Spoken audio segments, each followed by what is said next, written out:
अस्सलाम वालेकुम। अच्छा, मेरी आवाज़ आ रही है? कोई एक बंदा बता दे।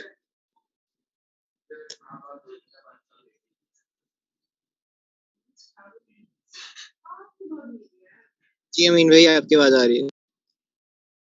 ठीक है।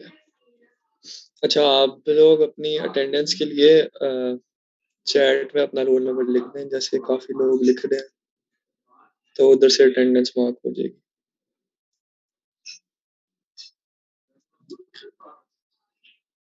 अच्छा, अब ये बताओ कि आप में से किस-किस ने प्रोजेक्ट 2 पे काम शुरू कर दिया और डिफ़िकल्टीज़ क्या-क्या आ रही हैं?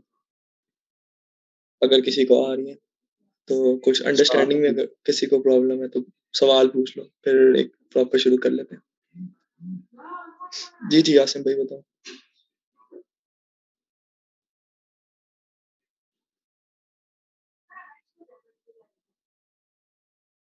किसी को कोई इश्यू नहीं है? अमीन वो जो पेज स्टार्ट एड्रेस किया समझा दो जरा। एक सेकंड बारी-बारी करके। अब दोनों चुप हो गए। एक बंदा बोले। अच्छा, मैं कह रहा हूँ अभी स्टार्ट किया, अभी इश्यूज आएंगे। अभी स्टार्ट।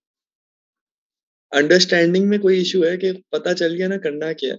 अगर किसी को ये नहीं पता कि करना क्या है तो वो एक अमीन भाई बताते हैं करना क्या है।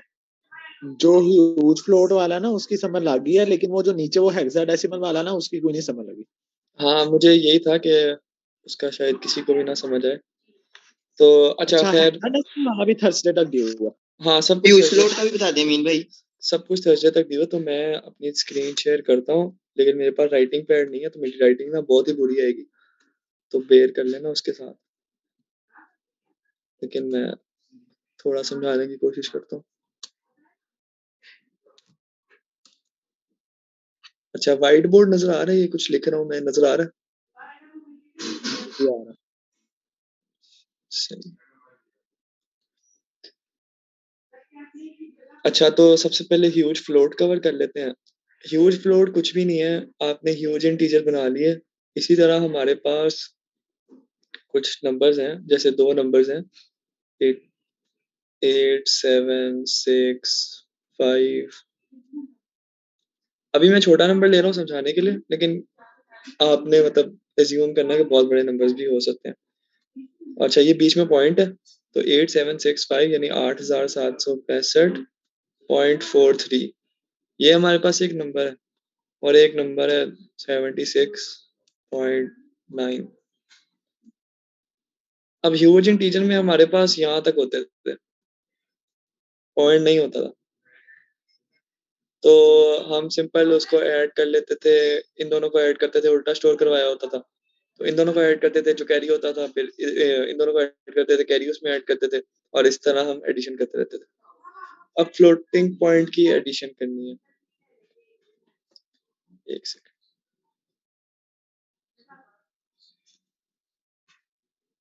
अच्छा, तो अब फ्लोटिंग पॉइंट की एडिशन करनी है, तो उसमें आप लोग देख सकते हो कि हमारे पास मसला क्या आ रहा है। हमने जो पॉइंट है उसको हैंडल करना है। ये देखना है कि पॉइंट जो हम बनाएंगे उसमें पॉइंट कहाँ पे आता है।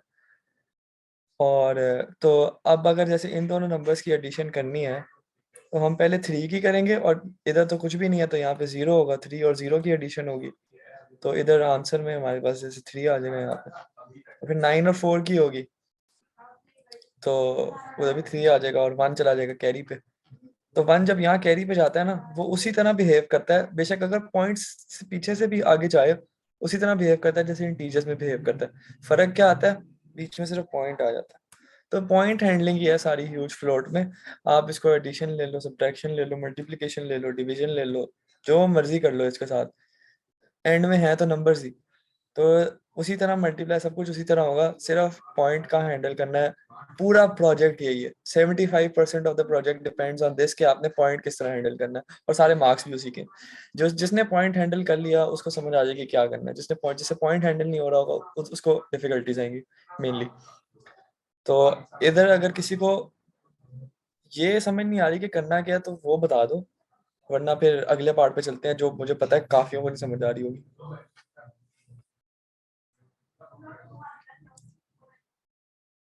अगर आ गई है तो तब भी एक यस बोल दो ताकि मुझे आइडिया हो जाए, रिस्पॉन्स आ जाए थोड़ा, ताकि मैं आगे चला जाऊं।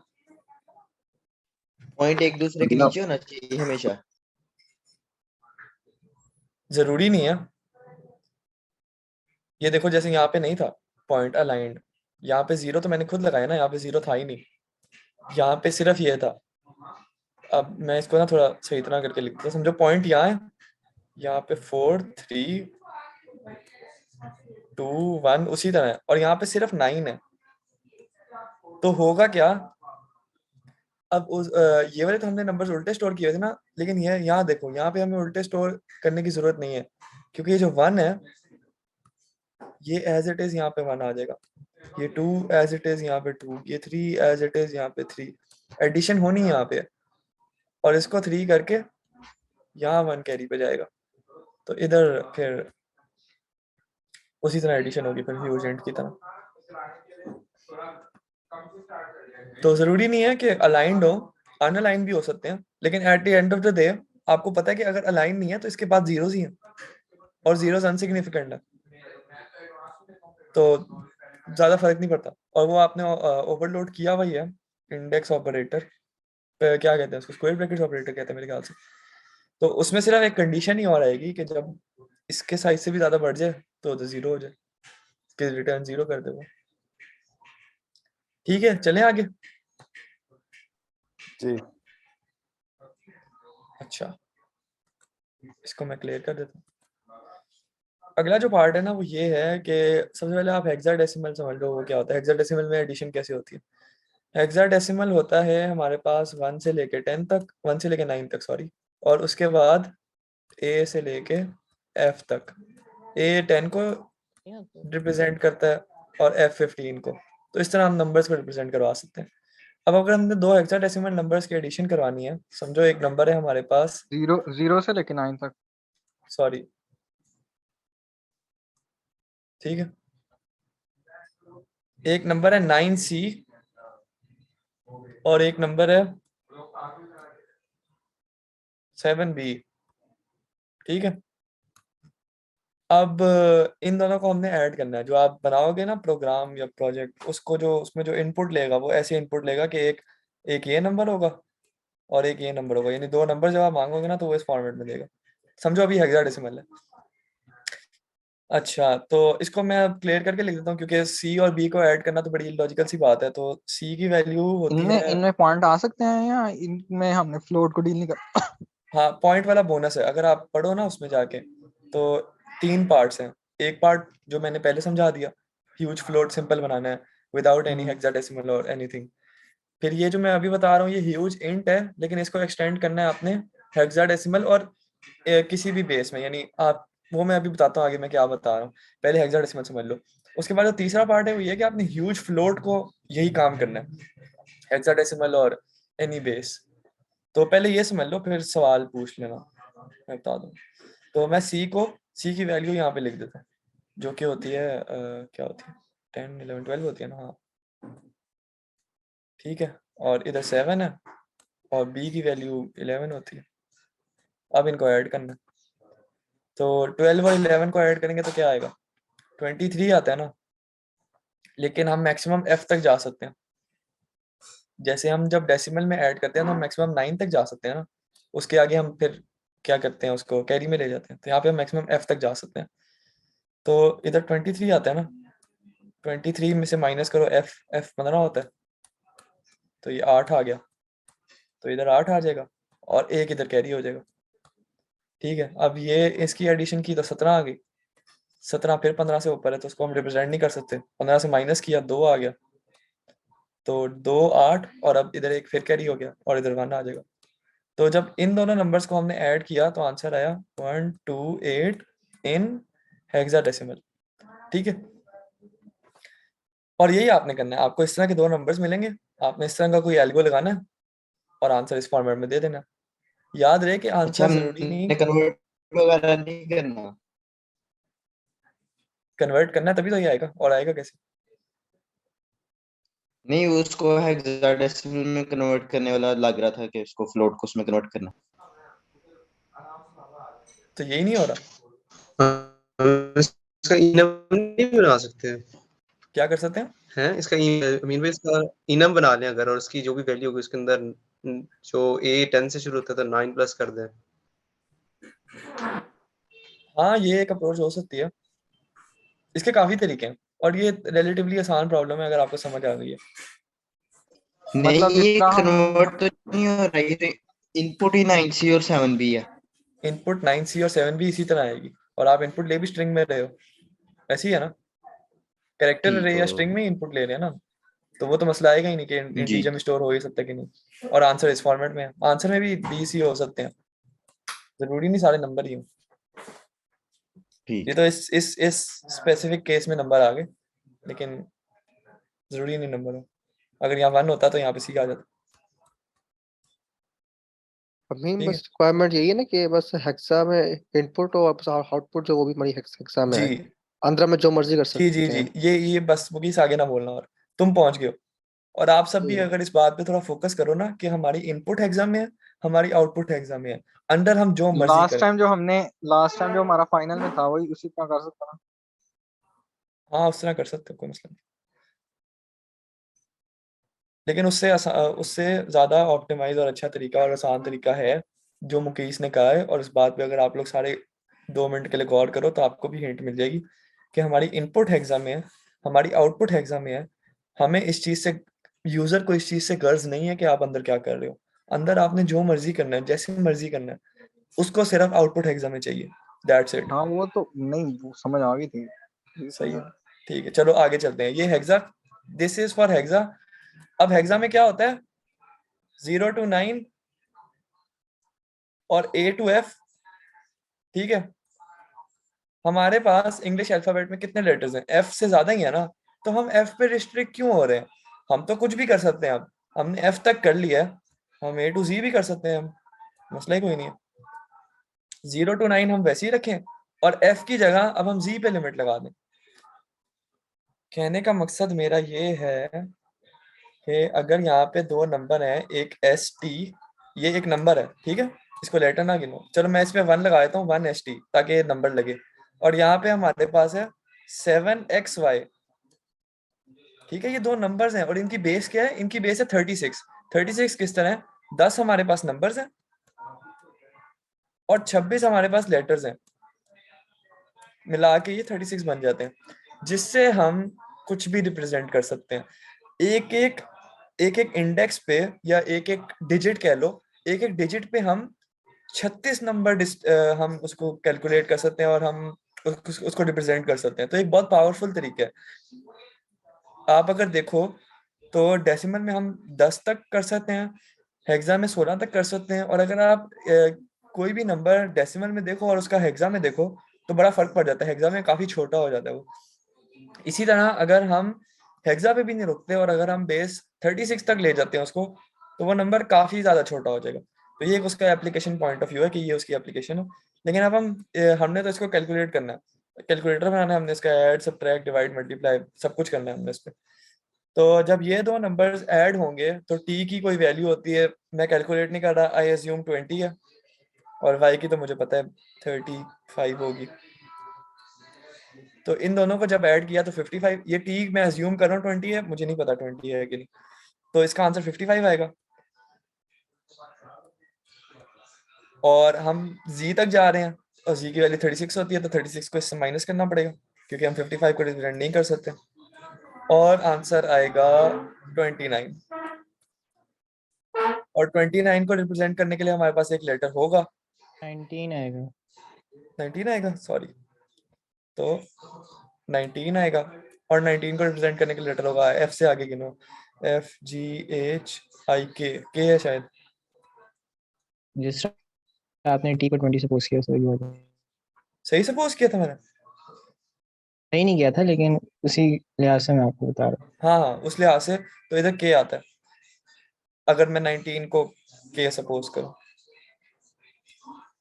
तो इस तरह इन दोनों को जब ऐड किया तो के आ गया, और ये देखो ये जो हम माइनस कर रहे हैं ना, इधर से एक कैरी यहाँ चला जाएगा। इसी तरह इन दोनों का कोई नंबर ऐड होगा, मैं एज्यूम करता हूँ कि वो L आ जाता है, ठीक है, और इस तरह इधर कैरी आ जाएगा, और इन दोनों को जब ऐड करेंगे तो वो 9 आ जाएगा, क्योंकि 1 + 7 8, 8 + 1 कैरी 9। तो इस तरह हमारे पास एक नंबर आ जाएगा। इस तो तरह इतना हम सा काम। सिंपल ऐड भी कर सकते हैं, जो हमें आज की वैल्यू पता है और डिफरेंस जो पता है कि इसमें आता है, वो डिफरेंस माइनस करके सिंपल ऐड हो जाएगा।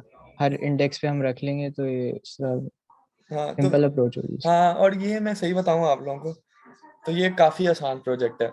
अगर गौर से देखा जाए तो इसको प्रोजेक्ट कहना भी सही नहीं है, क्योंकि ये काम एक दिन का है, इसलिए इसकी डेडलाइन इतनी कम है। सिर्फ आप लोग जो जिस चीज से डर रहे हो ना, वो ये है कि इसको प्रोजेक्ट का नाम दिया हुआ है। मैंने ये आप लोगों को मेरे ख्याल से मैंने 10 मिनट में समझाया होगा, और इसमें और कुछ भी नहीं है, सिर्फ यही है। जो बोनस पार्ट है वो भी यही है। आपने जो इधर की है अब वो फ्लोटिंग के साथ कर देना।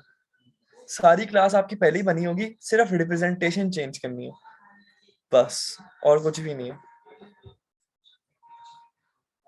एक और चीज, जब आप फ्लोटिंग नंबर्स में जाओगे ना, तो उधर मॉड होता ही नहीं है। क्यों नहीं होता?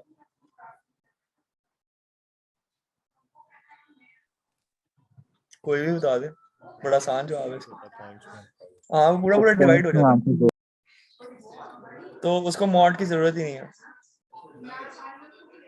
तो इसलिए उधर आप मॉड ऑपरेटर ओवरलोड ना करो, बल्कि उड़ा ही दो बेशक।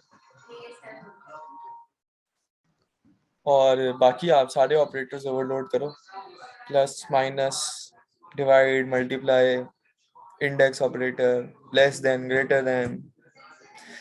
अगर तो सही बताऊं ना आपको, तो मैं एज अ स्टूडेंट आपको बताऊं तो मैंने जब ये प्रोजेक्ट किया था ना, तो मैंने क्या किया था, मैंने अपनी ह्यूजन टीचर की असाइनमेंट पकड़ी थी, मैंने उसकी एक पूरी कॉपी बनाई थी, उसको मैंने नाम रख दिया ह्यूज फ्लोट। और अब मैं अंदर बस पूरा मेरा बना हुआ है, मैं बस चेंजेस कर रहा था, मैं बस देख रहा था कहाँ क्या चेंज होना है, क्योंकि हमने सारा काम, सारी थिंकिंग, सारा एल्गो हमने पहले ही कर लिया ह्यूज इंटीजर में। अब हमने बस उसको चेंज करना है, और मेरे ख्याल से सिर्फ राज आ गए। तो इसके अंदर भी पॉइंट्स आते हैं 36 बेस में?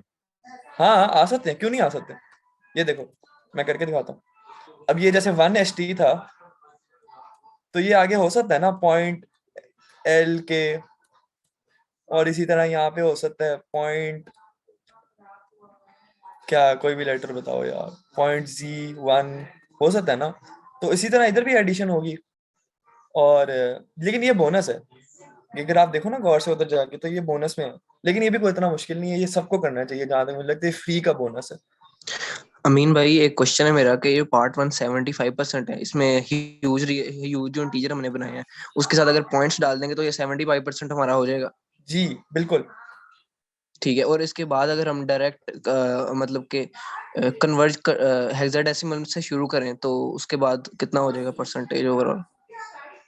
100% हो जाएगा, यही तो काम है पूरे प्रोजेक्ट में, कि आपने उसको बेस 100 कन्वर्ट से तो करना नहीं, है। 150% हो जाएगा ना? हाँ, अगर पूरा फ्लोटिंग के साथ करते हो 150% हो जाएगा, बिल्कुल सही है, सही। चलो ठीक। अच्छा, मुझे लगता है सरफराज आ गए। सरफराज आप आ गए?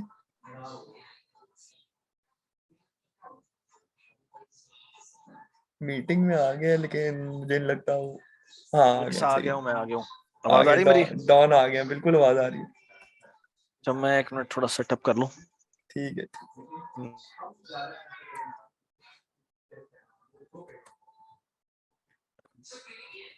क्या कहते हैं, अच्छा ये पड़ी हुई है। अच्छा, जिन जिन की अटेंडेंस रह गई है या अभी भी आए हैं, वो तो चैट में अपनी अटेंडेंस लिख दो।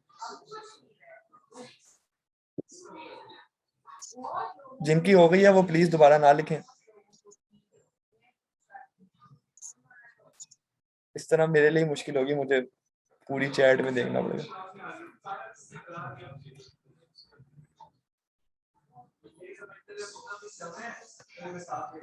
जी क्या मुसीबत है, क्या हो रहा है?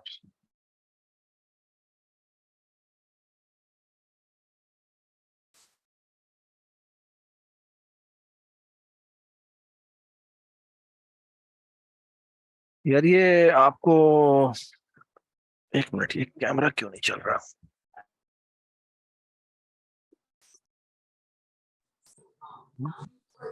सरफराज वो दोबारा ऐड करके देखें कैमरे को, सुबह भी ये कैमरा मसला। उस पे नहीं चल रहा, जूम पे ही नहीं चल रहा ना। ओह अच्छा अच्छा। Just a minute. Let me सी।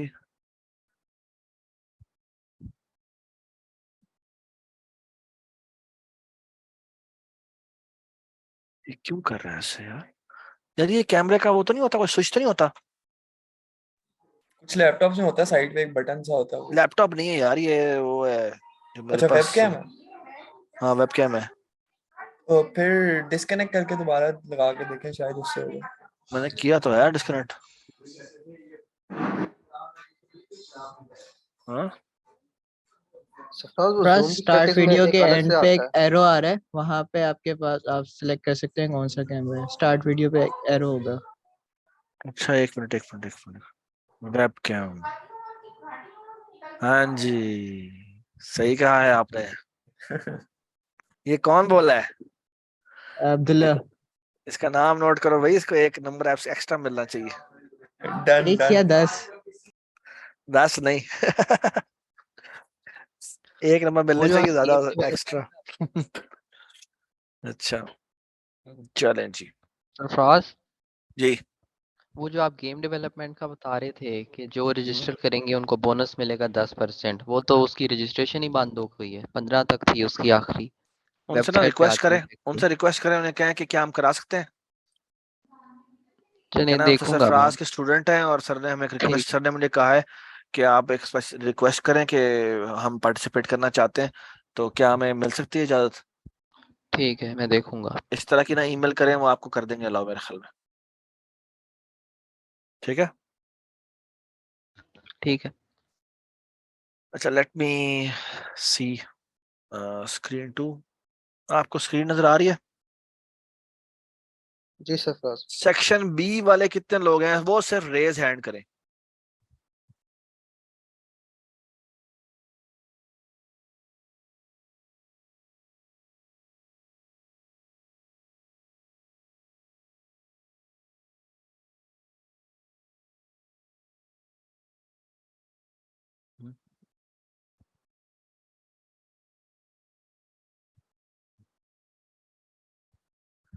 हाँ जी, 18 लोग हैं बस सेक्शन ए। ये सेक्शन बी के सेक्शन ए के हैं? ठीक है। यार ये क्या बदतमीजी है। कुछ लोगों ने अभी भी हैंड रेज नहीं किया हुआ, बी वाले मैं देख रहा हूँ। आप काइंडली अगर सुन सकते हैं तो फिर हैंड रेज कर लें, सेक्शन बी वाले यार सारे तुमने स्टूडेंट। अटेंडेंस अभी ले ली है ना, तो बताओ मुझे सेक्शन बी कितने लोग हैं इसमें। ये तो बड़ी अफसोस की बात है, सेक्शन बी के लोग इधर मैं चेक करता इधर हूँ, नहीं नहीं है तो। है तो सही ज्यादा। वो बस सेक्शन बी वालों को एक बार ये करो ना, उन्हें कहो यार किधर हो भाई तुम लोग। मैं मैसेज भी कर देता हूँ ग्रुप में। और ये किसकी तरफ से आवाज आ रही है यार, ये भी थोड़ा देखते रहो। मेरी तरफ से ही आ रही है, सॉरी। अच्छा सॉरी सॉरी सॉरी। अच्छा, तो अब मैं क्या करूँ, रिकॉर्डिंग स्टार्ट करूँ?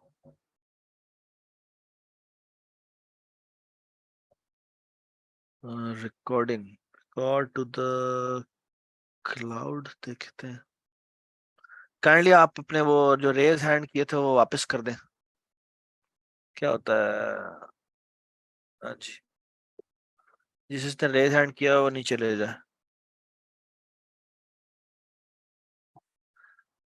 यार सेक्शन बी के लोग जो जो जिनके दोस्त यहाँ पर नहीं है यार, उन्हें कह दें कि वो आ जाएं। They will going to miss a lot. हम्म, चलें जी हम शुरू करते हैं, फिर जो होगा देखा जाएगा। Okay, let me record to the cloud.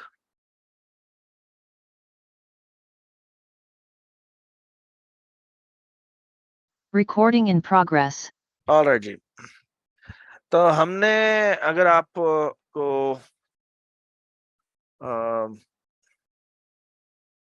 अच्छा, अगर मैं एक मिनट,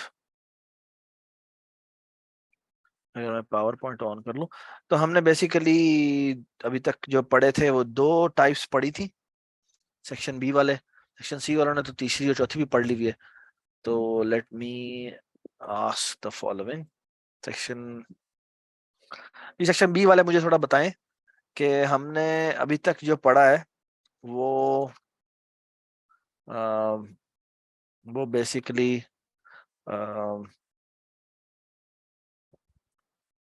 जी कितनी डेटा टाइप पढ़ी है, कितनी ऑब्जेक्ट रिलेशनशिप्स पढ़े? 2 हाँ पढ़े जी, हैं, कंपोजिशन और एग्रीगेशन। हाँ जी, और हमने पढ़े हैं जी यार ये क्या हो रहा है यहाँ पे, मुझे थोड़ा सा मसला हो रहा है। Let me see, let me do duplicate pane, और पेन में भी मैंने इंक चूज करनी है ब्लैक। अच्छा जी, तो हमने बेसिकली अगर आप देखें तो हमने ऑब्जेक्ट कॉम्पोजिशन पढ़ी थी,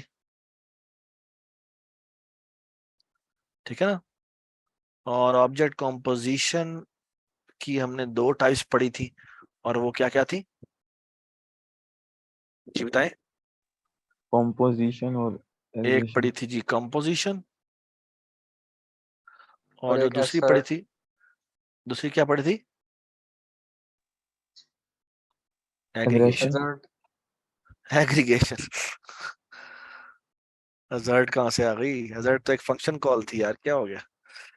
तो एक एग्रीगेशन पढ़ी थी, ओह हाँ ठीक सॉरी। है ये ना पता नहीं कहाँ पे होता है ये शाफे जो है ना, पता नहीं अल्लाह पूछेगा तेरे से मैं तो नहीं पूछ सकता अच्छा खैर, ये एग्रीगेशन थी। कॉम्पोजिशन को हमने रिप्रेजेंट किया था ऐसे फिल्ड रेक्टेंगल से मेरे ख्याल में, ठीक है, यहाँ पे होल होता है, यहाँ पे पार्ट होता है, ठीक है। और एग्रीगेशन में हमने क्या पढ़ा था, ये होता है और ये फिल्ड नहीं होता, ठीक है, और यहाँ पे पार्ट होता है और यहाँ पे होल होता है। इसके बारे में आप कंफ्यूज थे वैसे। हाँ ये मेरे ख्याल में चेक कर लो, मैंने कंफर्म किया, ये फिल्ड होता है कॉम्पोजिशन, और जो ओपन होता है वो मेरे ख्याल में होता है एग्रीगेशन। फिर भी आप कंफर्म कर लीजिएगा, ठीक है। और अगर आपको एग्जाम में भी कंफ्यूजन हो रही हो तो इसके साथ लिख दिया करें कि ये जी मेरी कॉम्पोजिशन है, आई एम अज्यूमिंग कि कॉम्पोजिशन इज फिल्ड, और एंड दिस इज एग्रीगेशन, आप साथ लिख दें, ठीक है। ये बात समझ में आई मैंने क्या बात की है? ओके। ठीक है, तो मुझे कोई मसला नहीं है, ठीक है। अच्छा, जो थर्ड टाइप है जो कि अभी हम पढ़ने के लिए जा रहे हैं, इसे कहते हैं एसोसिएशन, ठीक है। और एसोसिएशन में जो मजे की चीज है वो ये है कि अगेन इसके अंदर भी 2 क्लासें होंगी, ये क्लास ए होगी और ये क्लास बी होगी, ठीक है। और क्लास ए और बी आपस में अनरिलेटेड होंगे, जिस तरह से यहाँ पे होता है ना पार्ट का रिलेशनशिप होता है, यहां पर कोई पार्ट का रिलेशनशिप नहीं है, यहां पर बेसिकली दे आर अनरिलेटेड, ठीक है। और जो इंपॉर्टेंट बात है वो ये कि ऐसा हो सकता है कि जो जिसको जानता है ना वो एसोसिएशन रखेगा, ठीक है। यानी फॉर एग्जांपल अगर ए के पास बी का पॉइंटर है तो हम उसे कहेंगे कि ये इसका एसोसिएटेड है, ठीक है। और ऐसा भी हो सकता है कि डबल पॉइंटर, डबल पॉइंटर का मतलब क्या है, ये इसके साथ एसोसिएटेड है और ये इसके साथ एसोसिएटेड है, ठीक है। अच्छा ये हम अब देखते हैं कि कैसे इंप्लीमेंट होती है, ठीक है। तो ये मैं आपके सामने यहां लेके आ गया हूं एसोसिएशन। सो शाफे काइंडली ये पढ़े, ये क्या कह रहा है वो एसोसिएशन में, to qualify as an association. जी बताएं, ये नजर आ रहा है सही तरह? मैं क्या जूम करूं? इनहेरिटेंस वाला सर नजर आ रहा है। वो अनलाइक ऑब्जेक्ट मतलब ओ एक मिनट एक मिनट एक मिनट, मेरे ख्याल में मैंने स्क्रीन जो शेयर की है वो गलत हुई है नहीं यही है, क्या नजर आ रहा है आपको? in last chapter we discussed object composition, introduction their to complex inheritance नजर आ रहा है। हाँ तो ये classes पढ़े ये पढ़े ये पढ़े ये पढ़े ये पढ़े, हाईलाइट कर दूं। ये हाईलाइट कर दिया जी। अब बताएं। नहीं सर शो नहीं हो इसकी रहा जो आपने स्टार्ट हुई हाईलाइट हुई है, किया। इनहेरिटेंस ही आ रहा है 17.1 इनहेरिटेंस चैप्टर। वाला इंट्रोडक्शन टू इनहेरिटेंस ओपन हो अच्छा रहा है। मैं एक मिनट दोबारा शेयर कर देता हूँ, स्क्रीन नंबर 2 कर लेते हैं और ये कर लेते हैं जी। आप नजर आ रहा है? यस सरफराज आ रहा है नजर। चलें जबरदस्त जी बताएं। To qualify as an association, an object and another object must have the following relationship. जी बताएं क्या रिलेशनशिप है?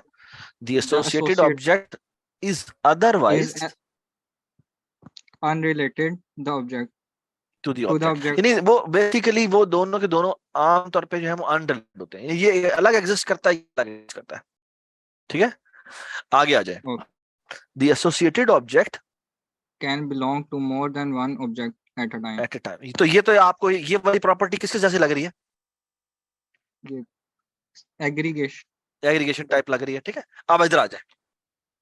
The associated object does not have its existence managed by the object. ये भी एग्रीगेशन जैसी लग रही है। Does it make sense? Yes. ठीक है, अब आ जाए थर्ड पे। The associated object may or may not know about the existence of the object. ये यहाँ पर ये डिफरेंट हो जाता है। इसको हो सकता है अपने जिसके साथ वो एसोसिएटेड है उसके बारे में पता हो। ठीक है, यानी जो कॉम्पोजिशन और एग्रीगेशन है उसमें अपने उसको होल का नहीं पता होता, लेकिन इसके अंदर आपको हो सकता है पता हो। होल वाली बात है ही नहीं, इसको इसका पता है, नहीं? जी। और जो इसकी एग्जांपल वो देता है ना, बड़ी अच्छी एग्जांपल देता है। So this could be bidirectional, this could be bidirectional. ठीक है, और यहाँ पे वो एग्जांपल दे रहा है बड़ी मजेदार। वो कहता है जी मैं एक क्लास बनाता हूँ डॉक्टर की, और उससे पहले ना ये क्लास पेशेंट लिख रहा है, लेकिन क्लास नहीं बनाई इससे। इसे क्या कहते हैं पता है? इसे कहते हैं मतलब फॉरवर्ड ये डिक्लेरेशन। आपने वैसे क्लास ये प्रोटोटाइप शाबाश, इसे कहते हैं या बिल्कुल क्लास की प्रोटोटाइप बना दी, ये क्लास नीचे आ रही है, डोंट वरी अबाउट इट। हाँ, इसे कहते हैं फॉरवर्ड डिक्लेरेशन। क्या कहते हैं? Forward declaration. ठीक है, तो क्लास पेशेंट आगे आ रही है, डोंट वरी अबाउट इट। लेकिन इसका फायदा क्या होता है कि मैं इसके अंदर यहाँ पर इसका कोई ऑब्जेक्ट बनाना चाहूँ तो बना सकता हूँ।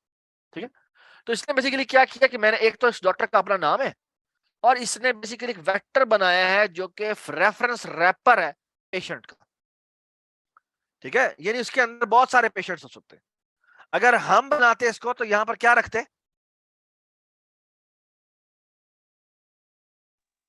अरे बना लेते। हम क्या बना लेते? अरे ही वेक्टर ही बनाते, लेकिन वेक्टर किस चीज का बनाते? जी मुज्तबा बताएं। पेशेंट का बनाते वेक्टर। पेशेंट का वेक्टर नहीं, पेशेंट का नहीं बनाते, पेशेंट के किसका बनाते? क्योंकि देखे ना, उसने क्रिएट तो नहीं करना रेफरेंस। हम रेफरेंस अगर नहीं, आपके मुताबिक बनाते तो पॉइंटर बनाते, पॉइंटर बनाते तो वेक्टर ऑफ पेशेंट पॉइंटर आ जाता, कांस्टेंट पेशेंट पॉइंटर आ जाता। ठीक है, मैं अगर आप इजाजत दें मुझे तो मैं यहाँ पे आपको बना के दिखा देता हूँ। तो नोटपैड, तो ये आपको नजर आ रहा है? ये देखें जी, मैं अगर होता तो मैं इसको इस तरह से बनाता। ठीक है, ये देखें, ये आई होप कि सबको नजर, मेरी ना स्क्रीन काफी बड़ी है, तो अगर आपको नजर ना आए तो मुझे बताइएगा। तो मैं अगर होता तो मैं इसको ऐसा ना बनाता, पूरी मैं स्क्रीन इसको, नजर आ रही है। ठीक है, मैं इसको ऐसा ना देखता, यानी मैं इसको ये ना बनाता, बल्कि मैं इसको यूं बना देता। ठीक है, कांस्टेंट पॉइंटर बना देता। ठीक है, और यहाँ पे जो ऐड पेशेंट है, ठीक है, पहले हम इसको पढ़ लेते हैं, फिर इसको यहाँ पर कन्वर्ट कर लेते हैं कि भाई ऐड पेशेंट में हम क्या करते हैं। ये तो डॉक्टर का नाम है, ये तो कंस्ट्रक्टर कॉल हो गया। ऐड पेशेंट क्या करेगा अभी हम डिफाइन करते हैं थोड़ी देर में। ठीक है, और ये हमारा फ्रेंड फंक्शन है जो कि प्रिंट करेगा डॉक्टर को, और ऑफ कोर्स डॉक्टर के साथ उसकी जो पेशेंट की लिस्ट है वो भी डिस्प्ले कर देगा। गेट नेम है जो कि ये करता है, प्रिंट कर देता है डॉक्टर का नाम रिटर्न कर देता है। पेशेंट क्या करता है, पेशेंट के अंदर अगेन डॉक्टर्स के रैपर पड़े हुए हैं, तो मैं हम क्या बनाते हैं यहाँ पर बेटा, हम यहाँ क्या बनाते? अगर हम पेशेंट का भी यहाँ पर vector of patient point doctor pointer आ जाता। ठीक है, यानी पेशेंट, एक पेशेंट के बहुत सारे डॉक्टर हो सकते हैं। वो लेट से कि अपने जुकाम के लिए किसी और को दिखाता है, बुखार के लिए किसी और को दिखाता है, और आंखों के लिए किसी और को दिखाता है, दांत के लिए किसी और को दिखाता है। ठीक है, डज इट मेक सेंस? जी, does it make sense? Yes. ठीक है, तो और ऐड डॉक्टर जो है वो क्या करता है, वो एम डॉक्टर जो भी डॉक्टर का रेफरेंस लेता है, और बेसिकली वो यहाँ पर तो वो पुश बैक कॉल कर देता है। हमारे केस में यहाँ पे क्या रिसीव हो रहा होगा? पॉइंटर। शाबाश, यहाँ पर डॉक्टर का एम्परसेंट रिटर्न नहीं हो रहा होगा, बल्कि डॉक्टर का क्या रिटर्न पास हो रहा होगा, एज ए पॉइंटर पास हो रहा होगा। ये बात सुनाई। और हमें करेंगे उस एम डॉक्टर जो भी हमने यहाँ पे इसका वेक्टर बनाया हुआ है, इसका डॉट पुश बैक कॉल करेंगे, उसमें जो भी पॉइंटर आएगा वो पॉइंटर पास कर देंगे। ठीक है, और ये पेशेंट है और ये इसके ऑपरेटर बनाए होंगे जो हमने डिस्प्ले कराए होंगे। अब हम ऐड पेशेंट बना रहे हैं किसका, डॉक्टर का। ठीक है, और डॉक्टर, और एक बात याद रखें कि ये जो इसने डॉक्टर है ना, ये वाला जो डॉक्टर है, आप देख सकते हैं कि ये जो इसने डेफिनेशन की है ये इस क्लास के नीचे की है। Can anybody tell me the reason why? Friend बनाया हुआ उसने? नहीं, ये वजह नहीं है। ये पेशेंट क्लास को बनाने के बाद डॉक्टर का ऐड ये वाला फंक्शन को बनाया है। क्यों? Can anybody give me the reason? अगर सीपीपी में करता तो फिर तो मसला नहीं था, लेकिन क्योंकि सीपीपी नहीं है यहाँ पे, तो इसने यहाँ पर एक काम किया। क्या काम किया देख सकते हैं आप, इस लाइन की वजह से। भला फॉरवर्ड डिक्लेरेशन जो होती है ना, आप सुने मेरी बात गौर से, फॉरवर्ड डिक्लेरेशन सिर्फ बताती है कि ये क्लास है, इस क्लास का तुम ऑब्जेक्ट बना सकते हो या इस क्लास का तुम पॉइंटर बना सकते हो। लेकिन अगर इस क्लास का कोई फंक्शन कॉल करने लगोगे तो वो तुम्हें नहीं करने देगा कॉल, जो कि इस फंक्शन में हो रहा है। ये देख रहे हैं आप, वो पेशेंट, जब भी डॉक्टर के अंदर जब हम ऐड पेशेंट कॉल करते हैं तो वो अपने पेशेंट की लिस्ट के अंदर तो पेशेंट को ऐड करता है, लेकिन साथ ही वो पेशेंट को कहता है कि अपने ऐड डॉक्टर में मुझे डाल दो। ये बात समझ में आ रही है नहीं समझ में आ रही? ये काम वो ना कर सकता अगर ये ऐड पेशेंट का जो फंक्शन है वो कहां पर डिक्लेयर करता, वो यहां डिक्लेयर करता। या वो नहीं कर सकता था। क्यों नहीं कर सकता था? क्योंकि उसको क्लास पेशेंट का तो पता है, लेकिन क्लास पेशेंट में क्या क्या है ये नहीं पता था। आई होप कि सबको समझ में आई है मैंने क्या बात की है। और आगे, लेकिन अगर आपने हेडर फाइल और सीपीपी फाइल अलग अलग बनाई हुई है तो फिर मसला नहीं है। क्यों? क्योंकि आपने फिर उसके अंदर ये फंक्शन लिखा ही नहीं होगा, तो फिर जब हेडर फाइल्स आपस में मर्ज होंगी तो वो मसला हल हो जाएगा। ठीक है, अच्छा, अगर क्लास पेशेंट का भी इससे ऊपर बना लेते हैं हम एक और प्रोटोटाइप, तो फिर कर सकते थे? तो फिर मसला एक और आ जाता। भला क्या? अब वो उसके अंदर इसकी फॉरवर्ड डिक्लेरेशन करनी पड़ती। समझ में आ रही है? ठीक है, ये आप ना करके देखिएगा, ये आपके एरर आएंगे। अगर एरर नहीं निकलते तो मेरे पास लेके आए, मैं आपको समझाऊंगा कि क्या मसला है। ठीक है, लेकिन ये चीजें ऐसी है जो कि आपको बड़ी तंग करेंगी, मैं बता रहा हूं आपको। जब आप अपना, हमारा प्रोजेक्ट आने वाला है जो कि बेसिकली इसके बाद जो प्रोजेक्ट है आपका, हमें चेस बनानी है और वो भी वो ऊप में बनानी है। और उसमें जब हम बनाएंगे तो हमारे पास बहुत सारी क्लासें होंगी। वो हमारा पहला प्रोजेक्ट होगा, बड़ा ऊप का प्रोजेक्ट होगा। उसके अंदर हमारी कोई 20 से करीब क्लासें होंगी, उसके हम मैनेज कर रहे होंगे चीजों को।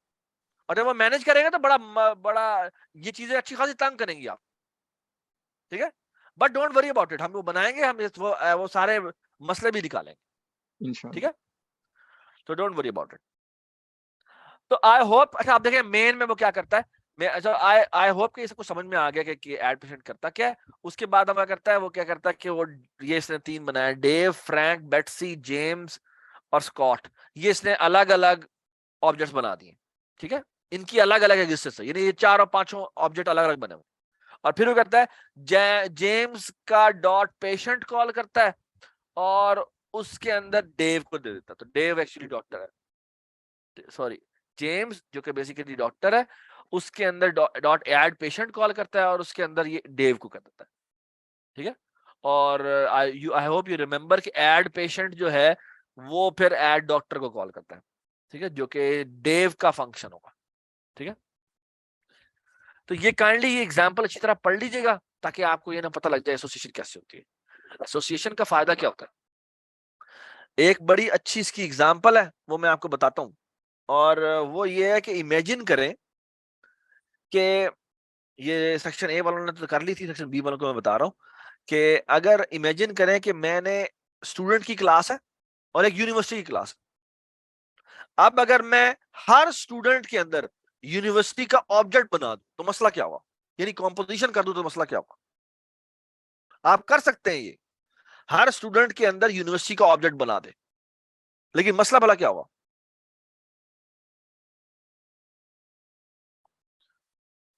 जी सेक्शन बी में से कोई बताए मुझे क्या मसला आ सकता है अगर मैं हर मैसम, जी आयशा, इजा बताएं जी क्या मसला आ सकता है अगर मैं हर स्टूडेंट के अंदर एक हर स्टूडेंट के अंदर यूनिवर्सिटी का ऑब्जेक्ट बना दूं, क्या मसला आएगा इसके अंदर? मैं मेमोरी नाम ले, ज्यादा हो जाएगी, मेमोरी भी ज्यादा हो जाएगी, पहली बात तो ये। और क्या मसला आएगा उस्मान? उस्मान ने बताया ना, आप तुमने नहीं बताना, एक्सेस मिल जाएगा, आपने नहीं एक्सेस मिल बताना बेटा, जाएगा, आपने नहीं बताना, आपके और बताया कुछ तो। स्टूडेंट को एक्सेस मिल जाएगा यूनिवर्सिटी। नहीं एक्सेस लेट से उसने फ्रेंड बना के दे दिया, दैट्स नॉट एन इशू।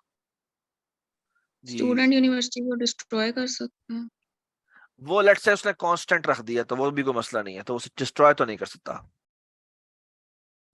लेकिन एक और मसला है बहुत बड़ा, जेन्युइन वाला मसला है। लेट से यूनिवर्सिटी के अंदर एक नया डिपार्टमेंट खुला है, अब क्या होगा? अब 1000 स्टूडेंट है, 1000 स्टूडेंट के पास डेटा पड़ा हुआ है ना? क्या करना पड़ेगा हमें? चेंजेस मुझे हर ऑब्जेक्ट में जाके कहना पड़ेगा यूनिवर्सिटी के अंदर ये वाला डिपार्टमेंट ऐड करो, ये वाला डिपार्टमेंट ऐड करो, ये वाला डिपार्टमेंट करो। तो अब अगर 70,000 स्टूडेंट है एक यूनिवर्सिटी के अंदर, ठीक है, जिस तरह हमारी पंजाब यूनिवर्सिटी है, ओपन यूनिवर्सिटी के अंदर इतने बड़े ज्यादा स्टूडेंट्स होते हैं, तो बेसिकली इसमें या वर्चुअल यूनिवर्सिटी देख लें, तो बेसिकली उसमें तो हर ऑब्जेक्ट के अंदर जाके उसको यूनिवर्सिटी चेंज करनी पड़ेगी, ठीक है। और इसका इलाज क्या है? एसोसिएशन, ठीक है। स्टूडेंट को अपनी यूनिवर्सिटी का पता है, यूनिवर्सिटी को अपने स्टूडेंट्स का पता है, ठीक है। बल्कि स्टूडेंट जो है वो क्रिएट कौन करता है? वो यूनिवर्सिटी क्रिएट करती है। तो यूनिवर्सिटी कंटेन्स ऑल दो स्टूडेंट्स, ठीक है, but student has a reference of university. ये बात समझ में आई?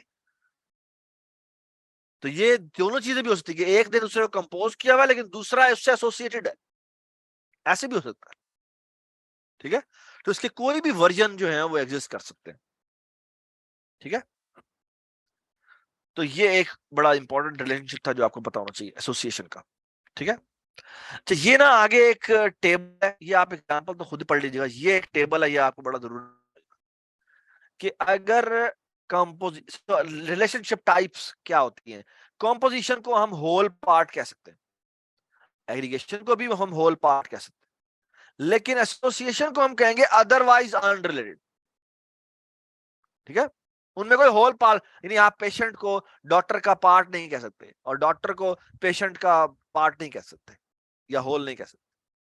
आई होप आपको समझ में आ गई बात, ठीक है। yes.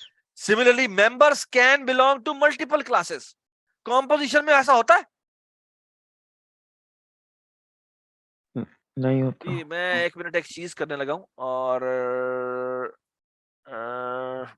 जी आप बताएं मुझे। हाँ जी, मुझे आपने बताते जाना है, हम टिक और क्रॉस लगाते जाएंगे। हाँ जी बताएं जी। Members can belong to multiple classes, हाँ जी। नो। जी मैं यहाँ पे टिक और क्रॉस लगा रहा हूँ। हाँ जी बताएं जी। नहीं होते। नहीं होते, वेरी गुड, तो ये नहीं होंगे। हाँ जी एग्रीगेशन, यस। हाँ जी होंगे। इसमें होंगे, यस, इसमें होंगे जी। इसमें बताएं एसोसिएशन में, इसमें भी हो सकते हैं। यस, इसमें भी हो सकते हैं।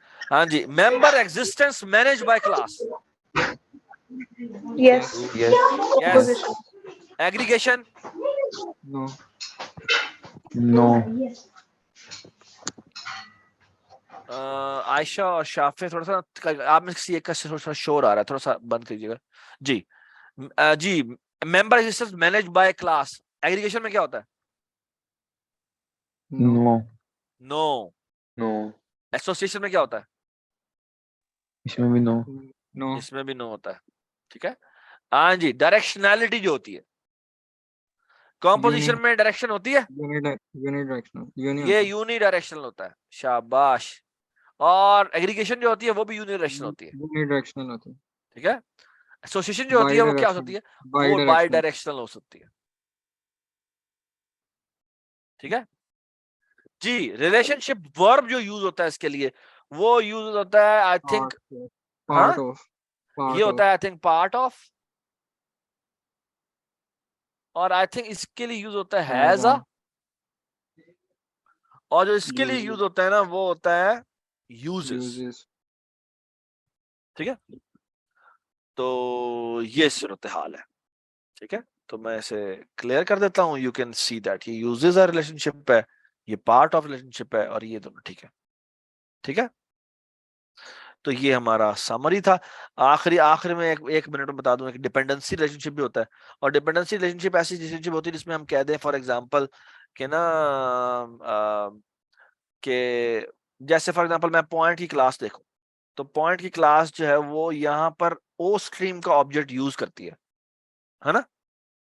यानी फॉर एग्जांपल अगर उसने कंसोल पे कुछ दिखाना हो पॉइंट को, तो वो सी आउट के बगैर दिखा सकती है? ये बताएं। नहीं दिखा सकती। नहीं दिखा सकती। तो इसे कहेंगे कि ये इसके ऊपर डिपेंडेंसी है इसकी। ठीक है, ये बात समझ में आ गई। तो एक्चुअली सी आउट के ऊपर तो हम सारे डिपेंडेंट है, सारी क्लासेस इस सी आउट के ऊपर डिपेंडेंट है। तो इस रिलेशनशिप को कहते हैं डिपेंडेंसी रिलेशनशिप। ठीक है, बाकी ये आप पढ़ लीजिएगा कि क्या चीजें होती है।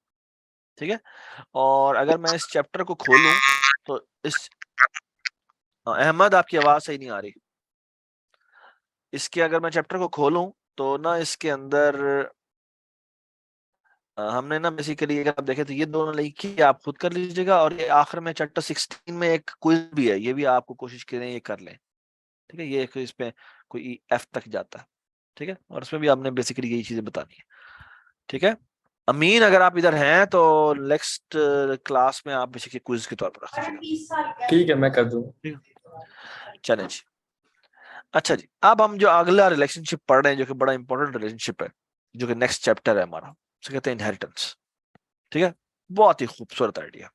ठीक है, इसकी मैं एप्लीकेशन नेक्स्ट क्लास में आपको कराऊंगा, लेकिन आप काइंडली, अच्छा मैं ना इससे पहले रिकॉर्डिंग स्टॉप कर देता हूँ। ओहो, रिकॉर्डिंग स्टॉप कैसे होगी? Recording stopped. और अब हम दोबारा से रिकॉर्डिंग स्टार्ट करते हैं। Recording in progress. अच्छा जी, the next most important relationship is actually called inheritance relationship. ठीक है, तो inheritance relationship को हम usually represent कैसे करते हैं? represent करते हैं एज ए, जिस तरह मैंने यहाँ पे किधर गया मेरा पावर पॉइंट, किधर गया, ये रहा। जो अगला रिलेशनशिप हम पढ़ रहे हैं ना, इसे कहते हैं इनहेरिटेंस रिलेशनशिप। ठीक है, और ये शायद हमारा ऊप का आखिरी रिलेशनशिप है जो हम पढ़ रहे हैं। ठीक है, अच्छा इनहेरिटेंस में बेसिकली होता क्या है? इनहेरिटेंस को आमतौर पे इज आर रिलेशनशिप भी कहते हैं। क्या कहते हैं?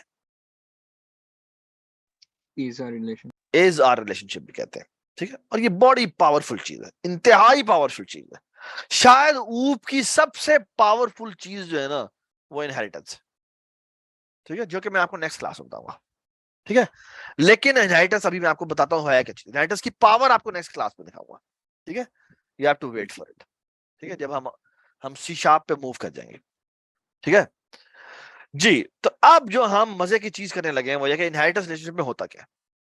इनहेरिटेंस रिलेशनशिप को आप इस तरह समझ सकते हैं कि आप जैसे फॉर एग्जांपल मैं कह सकता हूं फ्रूट की एक क्लास है, तो फ्रूट की क्लास में, अच्छा क्या नाम है तुम्हारा, शाफे, मेरी बात सुनो। यस। अगर आप कोई चीज अपने पेरेंट्स से, तो फॉर एग्जांपल मैं कहता हूं कि यानी जब हम कहते हैं ना हमारे कोई भी एक्स वाई जी है और उसके फॉर एग्जांपल पेरेंट्स जो है वो अपनी फलानी चीज जो है वो अपने बच्चे के नाम कर देते हैं, तो जब वो नाम करते हैं तो बेसिकली क्या होता है, वो उससे इनहेरिट कर लेता है ना। इनहेरिट करने का मतलब क्या कि वो क्या बन जाता है, वो चीज क्या बन जाती है, हाँ ओनर हो जाता है उसका, वो उसका ओनर हो जाता है ना।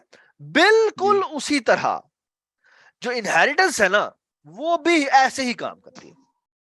और हम करते क्या है, हम ना एक्चुअली देखें फ्रूट की एक क्लास है और आप कहते हैं Apple is a fruit. Can I से दिस? अब्दुल आप काइंडली म्यूट कर दें अपने आप को।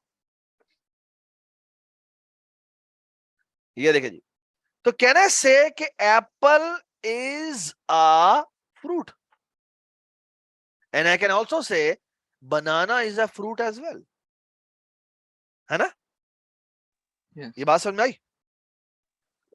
तो इस अब ये रिलेशनशिप है जो बनाते हैं। अब इससे रिलेशनशिप को कैसे हम इंप्लीमेंट करेंगे सी प्लस में, वो मैं आपको बाद में बताता हूँ, ठीक है। लेकिन ये बेसिकली होता ये है कि हम ना एक क्लास बनाते हैं फ्रूट की, तो एक क्लास हम बनाएंगे फ्रूट की, ठीक है। इसके अंदर जो भी हमने काम करना होगा वो काम कर देंगे, ठीक है। इसके कुछ एट्रीब्यूट्स होंगे, let's say A1, A2, A3, और कुछ फंक्शनैलिटीज होंगी, let's say F1, F2, F3, ठीक है। अब मजे की बात जो करने लगा वो बहुत कमाल है। आप बेसिकली एक क्लास बनाए और आप कहते हैं जी मैं एप्पल क्लास बना रहा हूं और मैं कहता हूं मैं फ्रूट से इनहेरिट कर रहा हूं, ठीक है। मैं कोई तरीका, कोई सिंटेक्स होगा, मैं बताऊंगा आपको कैसे होता है। मैं कहता हूं मैं जी इनहेरिट कर रहा हूं किससे, इनहेरिट कर रहा हूं किससे, फ्रूट से, फ्रूट से। ठीक है। जब मैं कहता हूं ना इनहेरिट कर रहा हूं फ्रूट से, मैं कुछ भी ना कहूं, मैंने कुछ एक लाइन भी नहीं लिखी इसके अंदर। मजे की बात यह है कि ये तमाम की तमाम इंप्लीमेंटेशन इसके अंदर आ गई। मतलब ये कि इस एप्पल में भी अब इस एप्पल में भी ये A1 एट्रीब्यूट आ जाएगा और A2 एट्रीब्यूट आ जाएगा, A3 एट्रीब्यूट आ जाएगा, F1 एट्रीब्यूट आ जाएगा, F2 एट्रीब्यूट आ जाएगा और F3 सॉरी फंक्शन आ जाएगा, F2 फंक्शन आ जाएगा और F3 फंक्शन आ जाएगा, without saying anything. That's the most powerful part. यानी आप एप्पल टाइप का, लेट्स से सब कुछ पब्लिक है, यहां पर मैंने सब कुछ ही पब्लिक में बनाया हुआ है। मजे की बात यह है कि मैं एप्पल टाइप का एक ए बनाता हूं और मैं कहूंगा A.A1 को लेट्स से मैं कोई वैल्यू असाइन कर दूंगा।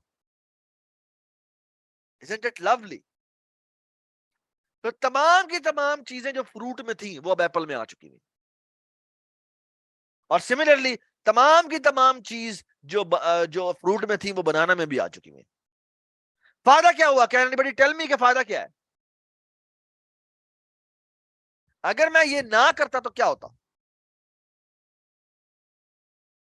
रिपीट करना पड़ता वो सब कुछ, रिपीट करना पड़ता। ये तमाम का तमाम काम, ये तमाम का तमाम काम जो मैंने फ्रूट में किया है वो मुझे एप्पल में भी करना पड़ता और मुझे बनाना में भी करना पड़ता। तो अब फायदा क्या हुआ है? क्लास का ऑब्जेक्ट नहीं बना सकते एप्पल को। बिल्कुल, एक तरीका यह है कि मैं क्लास का ऑब्जेक्ट बना सकता हूं, लेकिन उसका नुकसान ये है कि मुझे ये करना पड़ता, क्या भला, ए डॉट, वो जो फ्रूट का ऑब्जेक्ट मैंने यहां बनाया होगा, लेट्स से फ्रूट टाइप का एफ, तो मुझे पड़ता A.F.A1 करना पड़ता। ये बात समझ में आ रही है? आई होप कि मेरी ये बात समझ में आई है मैंने क्या बात की है। मुझे A.F.A करना पड़ता, लेकिन यहां पे मुझे A.A1 करना पड़ेगा। मुझे वो F की डायरेक्शन देनी नहीं पड़ेगी। दिस विल बिहेव लाइक के A has everything which fruit has, and that makes conceptually very powerful. मैं आपको ना एक एग्जांपल देता हूं, मैं आपको एग्जांपल देता हूं, और आप एग्जांपल इतनी कमाल है कि आपकी सोच है क्या हुआ। विंडोज वालों ने बेसिकली जब विंडोज बनाई ना, मैं आपको नेक्स्ट क्लास में करके दिखाऊंगा, विंडोज वालों ने बेसिकली क्या किया, ऊप में सबसे बड़ी ट्रांजिशन जो उन्होंने की, उन्होंने कहा कि विंडोज एप्लीकेशंस बना दी। उन्होंने विंडोज फॉर्म, ये जो आपको नजर आ रहा है ना, ये सारा कुछ विंडोज फॉर्म एप्लीकेशन है। और आप बेसिकली, उन्होंने कहा आपने कोई अपनी एप्लीकेशन बनानी है, आप सिर्फ ये काम करें, उस विंडोज फॉर्म एप्लीकेशन से इनहेरिट करें, आपकी विंडो बन जाएगी। नहीं, आपने ब्राउजर बनाना है, आप सिर्फ ये कहें कि मैं विंडोज फॉर्म से इनहेरिट करता हूं, तो जो विंडोज वालों ने का फॉर्म है उससे आप इनहेरिट करें, काम हो जाएगा आपका। मैं नेक्स्ट क्लास में आपको करके दिखाऊंगा।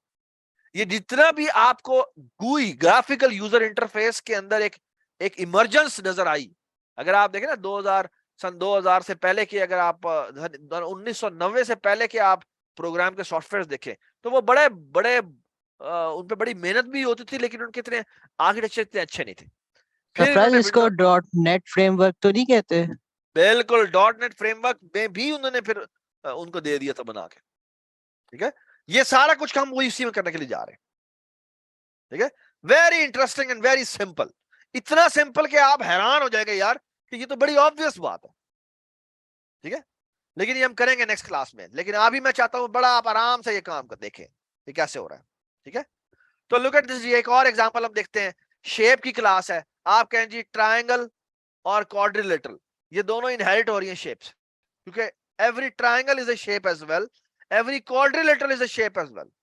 ठीक है, और आगे आप कह दें कि ट्रायंगल से राइट एंगल ट्रायंगल निकलती है, क्या यही निकलती है और भी निकल सकती है?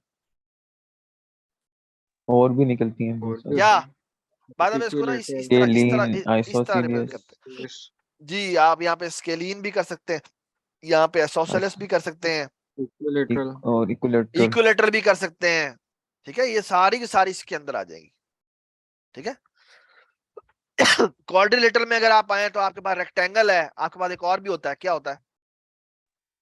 पैरेललोग्राम होता है, पैरेललोग्राम होता है। ठीक है, रोम्बस। ठीक है, और every parallelogram is a, so every rhombus is a parallelogram as well. Does it make sense? तो ये एक और हायरार्की है जो हमने बना दी है। ठीक है, तो इनहेरिटेंस की और अगर आप मजे की बात देखें, आपने एक फंक्शन बनाया हुआ था f1 इधर, वो ही f1 फंक्शन रोम्बस के पास भी है, पैरेललोग्राम के पास भी है, क्वाड्रिलेटरल के पास भी है, रेक्टेंगल के पास भी है और स्क्वायर के पास भी है। आपको एक जगह बनाना पड़ा, और लेकिन इन सारों के पास वो अवेलेबल है। अगर आप कंपोजिशन करते हैं तो आपको क्या करना पड़ता है, मुझे बताएं जी। ये कौन है जिसने मैं कंपोजिशन वाली बात की थी? तो हमें क्या करना पड़ता, हम F1 का शेप बनाते, फिर क्वाड्रिलेटरल के अंदर भी शेप बनाते, फिर पैरेललोग्राम के अंदर हम क्वाड्रिलेटरल बनाते। तो हमें करना पड़ता है rhombus dot parallelogram dot quadrilateral dot shape, और फिर उसका डॉट F1 कॉल करना पड़ता। Can you see the problem? ठीक है, तो वो बड़ा मसला हो जाता है। ये इसकी मजेदार बात ये है कि आपने F1 यहां बनाया, लेकिन वो F1 यहां भी अवेलेबल है। That's a very powerful idea, extremely powerful idea. ठीक है, इन शेप का वो नहीं बना सकते ऑब्जेक्ट? बना सकते हैं। ठीक है, लेकिन तुम देखो ना, वही शेप का ऑब्जेक्ट तुम्हें फिर इधर भी बनाना पड़ेगा, इधर भी बनाना पड़ेगा, तो फिर तो तुमने उसकी इतनी सारी कॉपियां बना दी हैं आपने, फिर तो एक और बड़ा प्रॉब्लम हो जाएगा। Can you see a problem? Yes. ठीक है, तो वो एक काफी गंदा काम हो जाएगा। ठीक है, तो इसको कैसे हैंडल करती है इनहेरिटेंस, वो भी आपको बताते हैं। ठीक, चलिए जी, let's look at the so basic inheritance in C++। कुछ टर्मिनोलॉजीज पढ़ लेते हैं। जो पेरेंट होता है, जिसके बच्चे होते हैं नीचे, उसको हम कहते हैं आमतौर पे पेरेंट क्लास। तो किसको हम पेरेंट क्लास कहेंगे? इसको पेरेंट क्लास भी कहते हैं, बेस क्लास भी कहते हैं, सुपर क्लास भी कहते हैं। तो ये बेसिकली जो फ्रूट क्लास है वो आपकी बेस क्लास है, या पेरेंट क्लास है, या सुपर क्लास है। और ये जो एप्पल है या बनाना है, या इसका ड्राइव, इसकी क्या ये चाइल्ड क्लास भी कहलाती है, ड्राइव क्लास भी कहलाती है, सब क्लास भी कहलाती है। डिफरेंट किताबें इसको डिफरेंट तरीके से लिखती हैं। ठीक है, मेक सेंस? यस। ठीक है, अब हम एक एग्जांपल बनाते हैं आपके सामने, बड़ी ही सिंपल एग्जांपल। इसने क्या किया है, पर्सन की क्लास बनाई। ये आपको नजर सही आ रहा है? मुझे सही नजर आ रहा है, छोटा नजर नहीं आ रहा आपको? बड़ा करूं? ठीक है सर, सही है सर। चलिए ठीक है, हमने पर्सन की क्लास बनाई और उसके अंदर मैंने एक एट्रीब्यूट रखा है नेम। ठीक है, और एक और एट्रीब्यूट रखा है, इसका नाम है एज। ठीक है, और ऑफ कोर्स पर्सन के कंस्ट्रक्टर के अंदर हम नेम और एज भेज देते हैं, और वो हम इसको एज ए मेंबर इनिशियलाइजेशन के थ्रू इनिशियलाइज करवा देते हैं। अगर हम कोई पैरामीटर नहीं भेजेंगे तो ये सिंगल कोट और ये 0 से इनिशियलाइज होगा, और वही वैल्यू यहाँ में इनिशियलाइज हो जाएगी। ठीक है, और ये हमने दोनों गेटर्स बना दिए। क्वेश्चन है जी, मेंबर इनिशियलाइजेशन, इसका फायदा क्या होता है? बेटा मेंबर इनिशियलाइजेशन का इसका फायदा ये होता है, मेंबर इनिशियलाइजेशन का फायदा ये होता है भी आपके कंपोजिशन, कंपोज्ड ऑब्जेक्ट तो इसके बगैर इनिशियलाइज ही नहीं होते। अच्छा सही सही। ठीक है, कंपोज्ड ऑब्जेक्ट तो इसी के थ्रू इनिशियलाइज, क्योंकि उसका कंस्ट्रक्टर कॉल करना है ना, तो वो कंस्ट्रक्टर आपको यहाँ से कॉल करना पड़ेगा। ठीक है, वरना उसका डिफॉल्ट कंस्ट्रक्टर होना चाहिए, वरना यहाँ पे एरर आ जाएगा। ठीक है, चलें जी, हमने पर्सन की क्लास बना ली, इसमें कोई इतराज तो नहीं किसी को? पर्सन की क्लास बिल्कुल समझ में आ गई बात। और अब हम आगे चलते हैं। लुक एट दिस, अब मैं बेसबॉल की क्लास बनाता हूं, ठीक है। अब बेसबॉल की क्लास के अंदर अब देखें, मैंने पर्सन के अंदर नेम और एज रखी हुई थी। अब जब मैं बेसबॉल की क्लास बनाऊंगा तो इसके अंदर मैंने बैटिंग एवरेज रखी हुई है और होम रन्स रखा हुआ है, ठीक है, ठीक है। और इसके अंदर ये दोनों चीजें आ रही है, सही है। और आप मुझे एक बात बताएं कि मैच अब अगेन अगर आप देखें तो बेसबॉल प्लेयर भी तो एक पर्सन भी तो है ना, या नहीं है? यस। तो अब हम चाहते ये हैं कि ये जो बेसबॉल प्लेयर है उसके अंदर ये सारी इंप्लीमेंटेशन पर्सन की भी आ जाए, यानी उसका भी अंदर नेम होता है और एज होती है। तो हम यहाँ पे करेंगे क्या, हम सिर्फ ये ही क्लास लिखेंगे, लेकिन साथ सिर्फ और सिर्फ ये एक लाइन लिखेंगे, क्या, कॉलन पब्लिक पर्सन। और कॉलन पब्लिक पर्सन का मतलब ये है कि everything which was in person is now part of baseball player as well। यानी कि इस बेसबॉल प्लेयर का अगर मैं ऑब्जेक्ट बनाऊंगा तो उसके अंदर नेम भी होगा, एज भी होगी। ये बात समझ आ गई? उसका मैं डॉट गेट नेम कॉल करूंगा तो ये कॉल होगा, उसका डॉट गेट एज कॉल करूंगा तो ये कॉल होगा, ठीक है। और प्राइवेट एट्रीब्यूट भी आ जाएंगे कि नहीं, अगर कुछ प्राइवेट ये ही इंपॉर्टेंट बात, ये सवाल हम बाद में बताएंगे। अभी तक हम पब्लिक एट्रीब्यूट की बात कर रहे हैं। Very good question Usman, very very nice question, ठीक है। सबको समझ में आया सवाल क्या किया था इसने, उस्मान ने? एट्रीब्यूट्स इसने कहा था अगर प्राइवेट एट्रीब्यूट होंगे तो क्या वो भी आ जाएंगे? नहीं आएंगे, ओके। ये हमको बात बताते हैं आपको, ठीक है। और आप कुछ और भी सीखेंगे आज मजेदार किस्म का। लेकिन बेसिकली अगर आप गौर से देखें तो ये होता ही है कि आप ये पर्सन बेसबॉल प्लेयर जो है वो इनहेरिट हो रहा है किससे, पर्सन से, ठीक है। और अगर आप गौर से देखें तो हम करेंगे क्या, हम यहाँ पर अब जब पर्सन से इनहेरिट करेंगे तो साथ ही अब हम सब गौर से देखें, मैं क्या करता हूं, पर्सन की क्लास है, ये हमने पूरी वैसी की वैसी बनानी रहने दी। और यहां देखें यहां पे क्या होगा, यहां पर मैंने कहा कि ये पर्सन से इनहेरिट होता है, ठीक है। अच्छा, अब एक और बड़ी जबरदस्त बात देखें, मैंने बेसबॉल प्लेयर को इनहेरिट करवाया पर्सन से, ठीक है।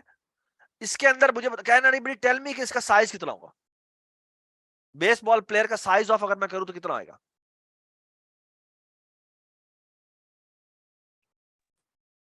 जी बताएं।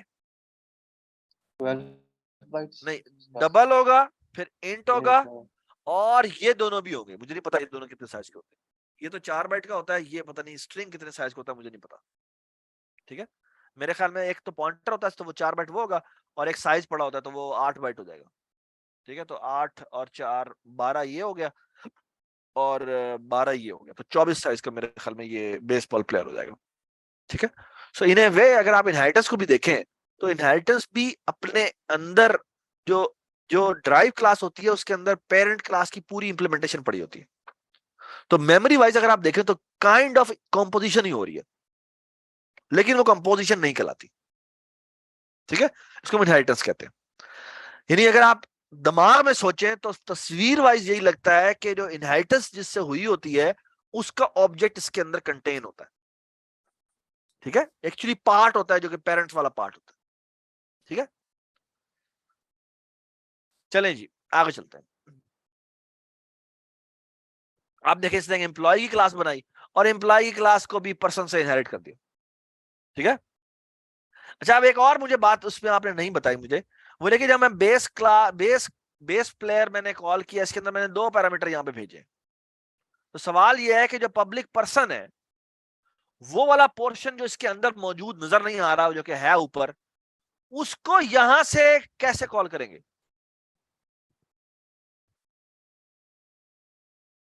यानी मैं फॉर एग्जांपल मैं ये करना चाहता हूं, गौर से देखें, व्हाट इफ के मैं इस तरह करना चाहता हूं।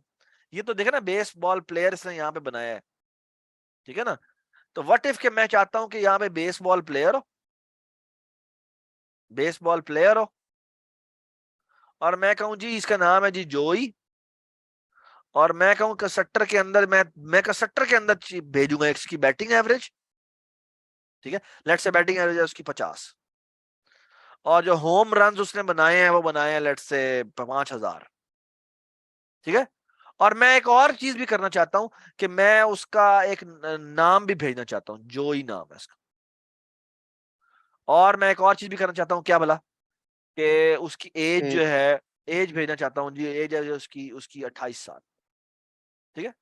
तो मुझे इसके अंदर क्या चेंजेस करनी पड़ेगी, मुझे यहाँ पर एक और आर्गुमेंट भी भेजना पड़ेगा, क्या भला, कॉमा लगा के बताएं मुझे। एम अंडरस्कोर नेम, और इसको भी मुझे equal to double quote assign करना पड़ेगा, ठीक है। बल्कि डबल कोट ऐसे करके, कुछ भी नहीं है इसके अंदर, और फिर कॉमा लगा के मैं यहाँ पे एक इंट एम अंडरस्कोर एज भी भेजूंगा, ठीक है, जिसकी बाय डिफॉल्ट वैल्यू जो होगी वो क्या होगी, 0 होगी। तो और यहां पर आके मुझे कॉमा लगा के साथ एक और काम भी करना पड़ेगा, क्या काम करना पड़ेगा, मैं वहां पे पर्सन का कंस्ट्रक्टर कॉल करूंगा। पर्सन क्या है, पर्सन वो क्लास है जो जिससे वो इनहेरिट हुआ है, और उसके अंदर बेटा क्या चीजें भेज देंगे बताएं मुझे, यहाँ पे एम अंडरस्कोर नेम यहाँ भेज देंगे, ठीक है, और एम अंडरस्कोर एज हम यहाँ भेज देंगे। ये बात सुनाई। सो इन ए वे वो कह रहा है कि मेरे एट्रीब्यूट्स भी क्रिएट कर दो, और ये जो पर्सन है ये भी क्रिएट कर दो। ये बात समझ में आ गई, ठीक है। ये अभी वो करके दिखाएगा आपके सामने, मैं आगे चलता हूं, मैं आपको दिखाता हूं। और अगर आप, क्योंकि यहां पर ये क्रिएट करने दे रहा है, क्यों करने दे रहा है, क्योंकि उसका डिफॉल्ट कंस्ट्रक्टर अवेलेबल था, तो अगर आप कुछ भी पास नहीं करेंगे तो वो डिफॉल्ट कंस्ट्रक्टर बना देगा। डज इट मेक सेंस, ठीक है। मजे की चीज जो देखने वाली है वो ये है कि मैं यहाँ पे जोई डॉट एम नेम कॉल करूंगा। अब एम नेम देखें यहाँ पे कहीं नजर आ रहा है आपको, यहाँ पे देखें कहीं जोई डॉट एम नेम नजर आ रहा है आपको, नहीं है, लेकिन इसके अंदर वो मौजूद है। क्यों मौजूद है, क्योंकि पर्सन की वजह से इसके अंदर वो आ चुका हुआ है, पर्सन से इनहेरिट करने की वजह से उसके अंदर वो आ चुका हुआ है। और देखें जोई डॉट गेट नेम, ये देखो गेट नेम यहाँ पे कहीं नजर आ रहा है आपको, नहीं सर, नहीं आ रहा, लेकिन वो गेट नेम इससे इनहेरिट होने की वजह से इसके अंदर आ चुका हुआ है, और हम यहाँ पे जब कॉल करेंगे तो कॉल हो जाएगा, ठीक है, और यहाँ पर आउटपुट भी हो जाएगा। Does it make sense? So I hope आपको समझ में आ गया कि इनहेरिटेंस का फायदा क्या है, ठीक है, ठीक है जी। कोई सवाल है तो पूछ ले, क्योंकि अब मैं आगे चलने लगा हूं। सर और प्रिसाइजली कौन सी स्टेटमेंट है जिससे पता लगता है कि वो इनहेरिटेंस अब डिक्लेयर हो गई है, या फिर ये कॉलन लगा के पब्लिक पर्सन, ठीक है। एट्रीब्यूट्स हम वैसे भी गेटर और सेटर और से अगर एक्सेस कर ही लेंगे एक से ज्यादा एट्रीब्यूट्स को, सॉरी एक से ज्यादा इनहेरिटेंस करनी हो, जी सर, तो सेमीकोलन लगाते जाएंगे। नहीं हम अभी वो बात पढ़ेंगे, बाद में पढ़ेंगे, ठीक है। लेकिन ऐसा हो सकता है एक क्लास से बहुत सारी चीजें इनहेरिट हो रही है, तो हर क्लास के साथ हम यहाँ लिखेंगे कि ये भी इनहेरिटेंस। देखो अब बेसबॉल प्लेयर भी पर्सन से इनहेरिट हो रही थी, और ये एम्प्लॉय क्लास भी पर्सन से इनहेरिट हो रही है, तो उसमें भी ये लिख देंगे, ठीक है। Make sense? ओके सर, जी सर। ये देखें जी, आप देखेंगे क्या करता है, मैं एक सुपरवाइजर की क्लास बनाता हूं जो एम्प्लॉय से इनहेरिट होती है, ठीक है। तो देखे ना, एम्प्लॉय भी तो एक एम्प्लॉय, सुपरवाइजर भी तो एक एम्प्लॉय है, ठीक है। तो वो हमने एक और चेन बना दी थी, क्लास सुपरवाइजर, और वो एम्प्लॉय से इनहेरिट हो रही है, ठीक है। तो बेसिकली अब हायरार्की हमारी ये बन गई है कि पर्सन से बेसबॉल इनहेरिट हुई, पर्सन से एम्प्लॉय इनहेरिट हुई, और एम्प्लॉय से क्या इनहेरिट हुआ, सुपरवाइजर इनहेरिट हुआ, ठीक है। तो ये हमारे पास जी सुपरवाइजर वाली क्लास से डायरेक्ट पर्सन की क्लास को वो एक्सेस कर, बिल्कुल कर सकते हैं जी। हम s.m नेम करेंगे, एम नेम एक्सेस होगा, ठीक है। That's the most powerful part. उसका सुपरवाइजर s.get नेम करेंगे, वो सुपरवाइजर वो पर्सन का गेट नेम कॉल होगा। मेक सेंस, ठीक है। ये एक इंपॉर्टेंट बात। आगे चल,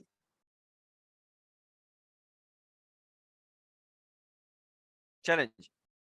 अब है order of construction of drive classes. अच्छा मुझे एक बात बताएं, आपको याद है हमें क्लास में डिस्कस किया था कि कौन पहले क्रिएट होता है, पार्ट पहले क्रिएट होता है या होल पहले क्रिएट होता है? पार्ट पहले क्रिएट, क्योंकि अब उसके कंस्ट्रक्टर में वो बाद में आएगा, ठीक है ना। तो पार्ट पहले क्रिएट होते हैं। इसी तरह मुझे बताएं कि चाइल्ड क्लास पहले बनेगी या पेरेंट क्लास पहले बनेगी? पेरेंट क्लास पहले बनेगी। ऑब्वियस बात है, पेरेंट पहले बनना चाहिए, ठीक है। आप अपने माँ बाप से पहले नहीं आ सकते। पहले मुर्गी आई थी या अंडा? ये नहीं सवाल करना, ठीक है। लेकिन ये बात पता है, आपके पेरेंट आपसे पहले आए थे। मुर्गी और अंडे का मुझे नहीं पता कौन क्या है, लेकिन ये पता है कि आपके पेरेंट्स आपसे पहले आए थे। मेरे पेरेंट्स भी मेरे से पहले आए थे, ठीक है ना। ठीक है, चलें जी, अब थोड़ा सा मजेदार काम करते हैं कि ये हमारी बेस क्लास है और इसमें इसने एम एक आईडी रख दी है और उसने कहा आईडी गेट आईडी का इसके अंदर एक फंक्शन है, ठीक है। इसने ड्राइव क्लास बनाई और ड्राइव क्लास को बेस क्लास से इनहेरिट करवा दिया, ठीक है। इसमें इसने M underscore ID of course के अंदर आ जाएगी और एम अंडरस्कोर कॉस्ट एक और इसने एक फंक्शन एक एट्रीब्यूट ऐड कर दिया और कॉस्ट बाय डिफॉल्ट इसको 0 से इनिशियलाइज किया हुआ है। इधर भी इसने आईडी को बाय डिफॉल्ट 0 से इनिशियलाइज किया हुआ है, एम अंडरस्कोर कॉस्ट यहाँ पे साइन कर दिया, ठीक है। अच्छा जी, आप देखें तस्वीर वाइज वो बताता है कि ऐसे हो रहा होता है। बेस क्लास के अंदर एम आईडी पड़ी हुई है और ये गेट आईडी का फंक्शन बना पड़ा है। ड्राइव क्लास के अंदर एम अंडरस्कोर कॉस्ट एक अलग एक और एट्रीब्यूट हमने ऐड कर दिया और गेट कॉस्ट का भी एक्सटर्नल फंक्शन डाल दिया। लेकिन ये भी दोनों भी इसके अंदर आ चुके हुए हैं, यानी ये दोनों के दोनों भी इसके अंदर आ चुके हुए हैं। आई होप कि सबको समझ में आ रही है क्या हो रहा है, ये बात समझ में आ गई? बेस की भी कॉपी बनेगी ना, मतलब कि डिराइव क्लास के अंदर मेमोरी के लिए कॉपी बनेगी मतलब कि कंपोज ही हो ना, ये है कि हर डिराइव क्लास के अंदर it is base not class की compose, copy. It's not called compose. लेकिन हमें पता है, हमारी राज की बात है कि हमें पता है कि कंपोज ही हो रही होती है जी, ठीक। लेकिन बैक एंड, लेकिन असल में जो नजर आता है वो ये आता है कि ये बाहर की दुनिया को नजर ये आता है कि इसके अंदर एम आईडी पड़ी हुई है और गेट आईडी भी इसके अंदर है। ये बात समझ आई? यानी कि आप बाहर की दुनिया में जाके देखेंगे तो आपको ये फील होगा कि इस क्लास के अंदर ही एम आईडी भी मौजूद है। यानी आपको जो बाहर की दुनिया को नजर आएगा ना, वो ये नजर आएगा कि ये जो ड्राइव क्लास है इसके अंदर एम अंडरस्कोर कॉस्ट भी है, एम अंडरस्कोर आईडी भी है और इसी तरह गेट कॉस्ट फंक्शन भी है और गेट आईडी फंक्शन भी है। ये बात समझ में आ रही है मैं क्या कह रहा हूं? जी sir, that's what inheritance says. ठीक है सर, ठीक है, थैंक यू। चलें जी आगे चलते हैं।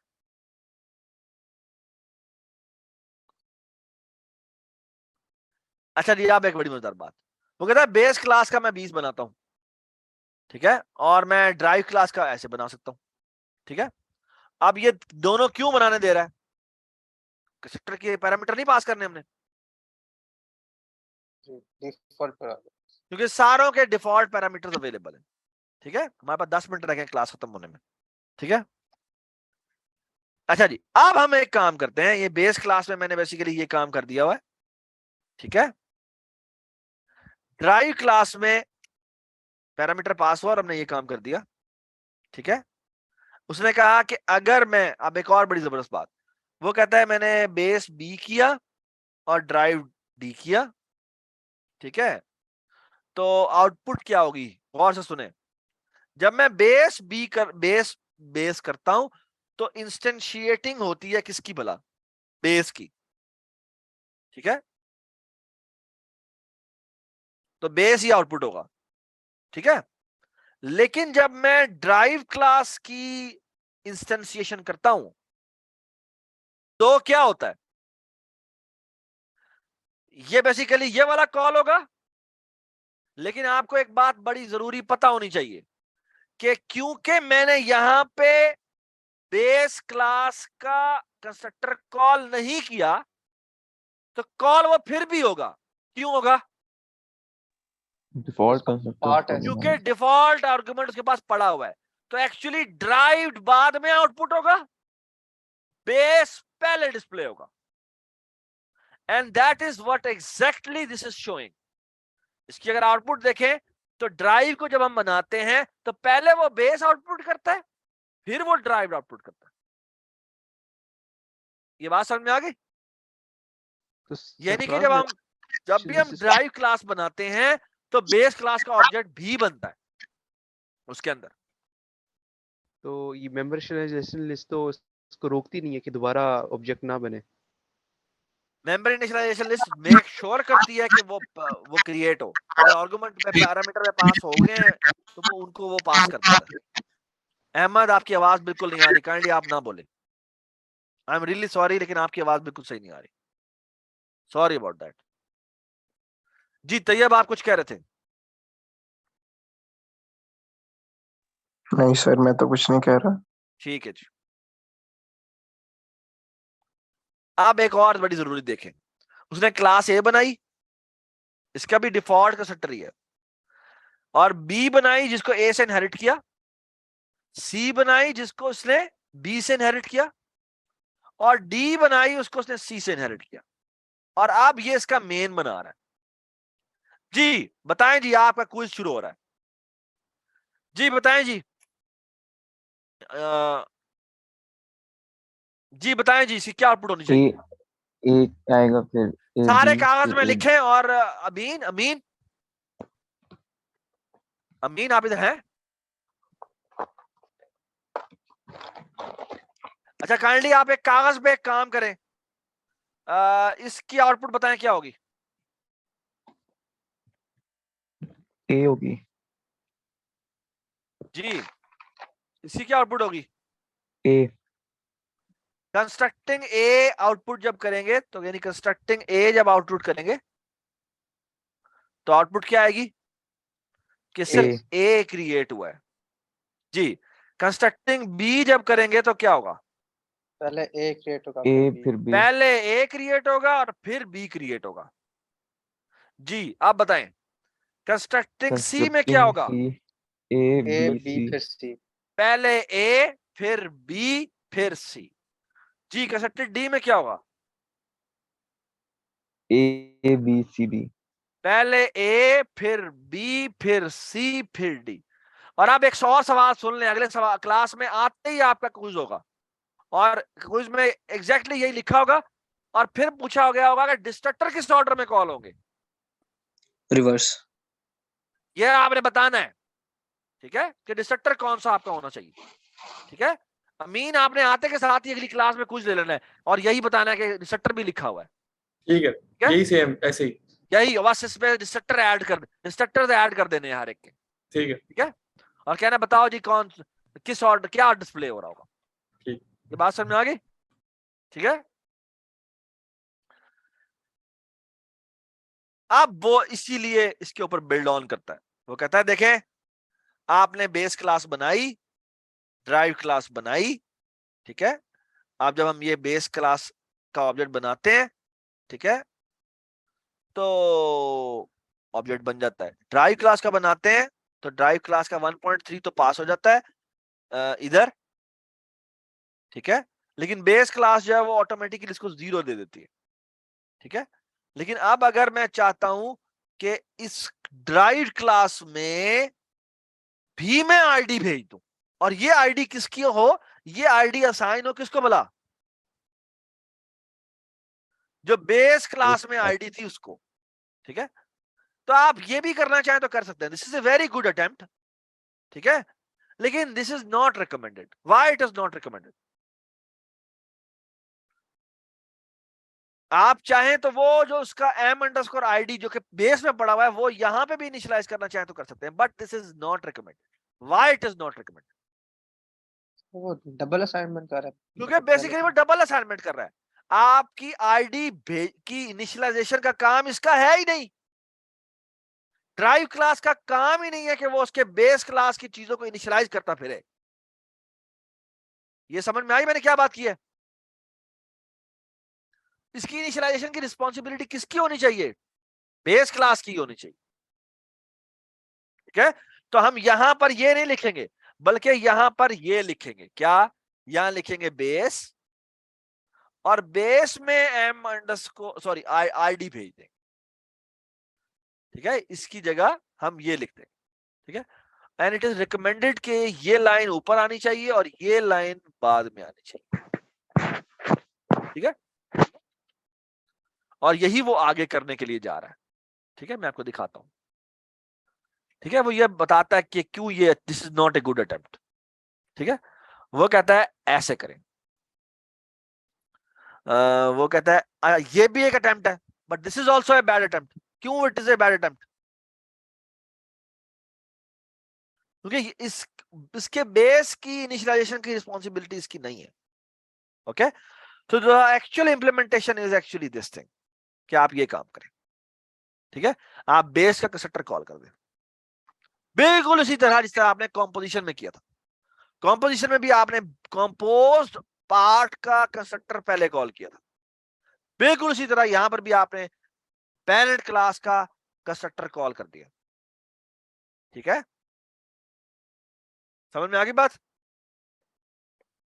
ये प्रैक्टिस है या ऐसी कुछ कोई फॉर्मूला है कि पहले पार्ट ही क्रिएट करो, डाटा मेंबर बाद में क्रिएट करो? नहीं, पार्ट हमेशा पहले क्रिएट होते हैं।